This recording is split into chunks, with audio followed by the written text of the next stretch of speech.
இருக்கிற சர்வ வல்லமையுள்ள தேவனுக்கு மகிமை உண்டாவதாக. கிறிஸ்துவுக்குள் அன்பான சகோதர சகோதரிகள், உங்கள் அனைவருக்கும் என் அன்பின் வாழ்த்துதலை தெரிவித்துக் கொள்கிறேன்.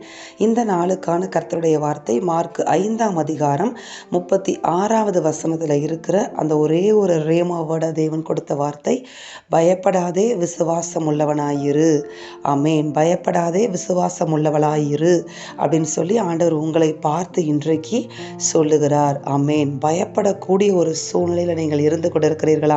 கர்த்தர் உங்களை பார்த்து பயப்படாதேன்னு சொல்லிட்டு அதுக்கப்புறம் உங்களை பலப்படுத்துகிற ஒரு வார்த்தை, இந்த சூழ்நிலையிலையும் நீ என் மீது விசுவாசமாய் மாத்திர இரு, நான் உனக்காக எல்லா காரியங்களையும் நன்மையாய் செய்து முடிப்பேன் என்று வாக்கு பண்ணுகிறார்.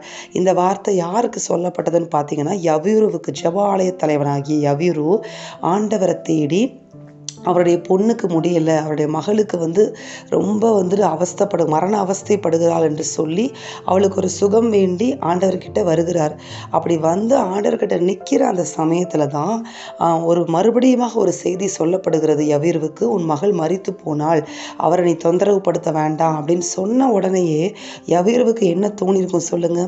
இமீடியட்டாக நம்ம வந்த காரியம் வேஸ்ட்டு. ஏன்னா என்னுடைய மகள் மரண அவஸ்தையாக இருக்கிறா, இவர் காப்பாற்றிடுவார்னு இவரை தேடி வந்தேன், ஆனால் இப்பொழுது அவர் மரித்து போய்விட்டால் இனிமேல் என்ன யூஸ் இருக்குது அப்படின்னு சொல்லி அவருடைய இருதயத்துக்குள்ள அந்த எண்ணம் வருவதற்கு முன்பதாகவே வேகமாக அந்த செய்தியை கேட்ட உடனே ஆண்டவர் ரியாக்ட் பண்ணுறாரு. பாருங்களேன், யவீருவுக்காக ஆண்டவர் பேசுகிறார்.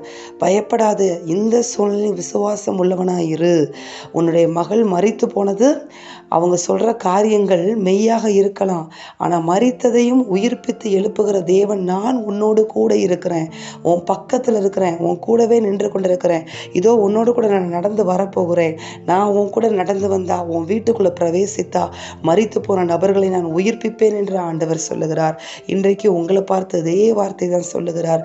எந்த காரியம் முடிந்து போனது என்று நினைத்து கொண்டிருக்கிறீர்களோ, எந்த வாழ்க்கை முடிந்து போனது என்று நினைத்து கொண்டிருக்கிறீர்களோ, இதுவரைக்கும் இனிமேல் அதை உயிர்ப்பிக்க வாய்ப்பு இல்லை அப்படிங்கிற ஒரு நிலைமையில் உங்கள் பார்வைக்கு உங்கள் காரியங்கள் வந்துவிட்டால் கூட ஆண்டவர் சொல்லுகிறார், உன்னோடு கூட நிற்கிற நான், உன்னோடு கூட நடந்து கொண்டிருக்கிற நான், உன்னோடு கூட பேசி கொண்டிருக்கிற நான் உனக்கு சொல்கிறேன், பயப்படாதே விசுவாசம் உள்ளவளாயிரு, பயப்படாதே விசுவாசம் உள்ளவனாயிரு.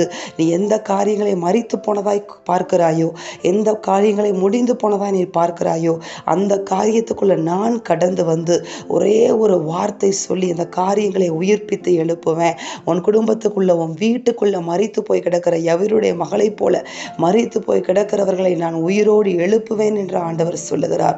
உயிரோடு எழுப்பி கர்த்தருடைய நாமத்துக்கு உன் வாழ்க்கையில, உன் குடும்பத்துல, உங்க வீட்டுல மகிமையை கொண்டு வருவேன் என்று ஆண்டவர் சொல்லுகிறார். யவீரு வீட்டுல, யவீருடைய குடும்பத்துல, யவீரு மகளுக்கு செய்த அதே அற்புதங்களை உங்கள் வீட்டுல, உங்கள் குடும்பத்துல, உங்கள் காரியங்கள்ல, உங்கள் குடும்பத்தின் நபர்களிடத்தை செய்ய தேவன் வல்லமையுள்ளவராக இருக்கிறேன் என்று இன்றைக்கு கர்த்தர் உங்களுக்கு வாக்குரைக்கிறார்.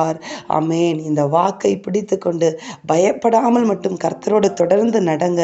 உங்க காரியங்கள், உங்க வாழ்க்கையில் இருக்கிற நபர்கள் உயிர்ப்பிக்கப்பட்டு உயிரோடு எழும்புகிறதை தேவன் செய்வார். தேவனுடைய நாமத்தை உங்க வாழ்க்கையில மகிமைப்படுத்துவார். ஆமேன். நாம் ஜெபிப்போமா? எங்கள் அன்பின் பரலோக பிதாவே, நீர் கொடுத்த இந்த வார்த்தைகளுக்காக உமக்கு ஸ்தோத்திரம். இந்த வார்த்தையின்படி என் வாழ்க்கையில ஆண்டவரே முடிந்து போன காரியங்களாய் போய்விட்டதே, மரித்து போனதே, இந்த காரியங்கள் எல்லாம் மரித்து போயிருச்சே, இந்த நபர்களெல்லாம் மரித்து போனவர்களைப் போல செயல்படுகிறார்களே அப்படின்னு சொல்லி வேதனையோடு பயத்தோடு இருக்கிற ஒவ்வொரு பிள்ளைகளுக்காக நான் செபிக்கிறேன். இப்பொழுதே அந்த பிள்ளைகள் பயப்படுகிற ஒவ்வொரு சூழ்நிலைகளும் அந்த பிள்ளைகளுக்கு அனுகூலமாய் மாறுவதாக. உம்முடைய வார்த்தைகள் அந்த சூழ்நிலைகளுக்குள்ள இப்பொழுது கடந்து செல்கிற கிருபைக்காக ஸ்தோத்திரம். உம்முடைய வார்த்தைகள் கடந்து சென்று மரித்து போன காரியங்களை, மரித்து போன நபர்களை, மரித்து போய் கிடக்கிற வாழ்க்கைகளை கர்த்தராகி இயேசு கிறிஸ்துவின் நாமத்தினாலே உயிர்ப்பிப்பதாக என்று நான் செபிக்கிறேன். எல்லா பயப்படுகிற சூழ்நிலைகளும் ஆண்டவரே அனுகூலமாய் மாறுவதாக என்று நான் செபிக்கிறேன். அற்புதங்களாய் மாறுவதாக, தேவ நாமம் மகிமையடைவதாக, தேவ வல்லமை வெளிப்படுத்தப்படுவதாக, ஒவ்வொரு வீடும் ஒவ்வொரு குடும்பமும் இயேசுவின் நாமத்தில் நிலைநிறுத்தப்படுவதாக, கட்டப்பட்டு நிலைநிறுத்தப்படுவதாக. உம்முடைய கரம் அவர்களை, இந்த பிள்ளைகளை கைவிடாதிருப்பதாக. அப்படி செய்கிற உம்முடைய கிருபைகளுக்காய் உமக்கு நாங்கள் நன்றி செலுத்துகிறோம். இயேசு கிறிஸ்துவின் வல்ல நாமத்தில் ஜெபித்து ஜெயம் எடுக்கிறோம் பிதாவே. ஆமேன். இந்த வார்த்தையின்படி இந்த நாளில் தேவன் உங்களை ஆசீர்வதிப்பாராக. ஆமேன்.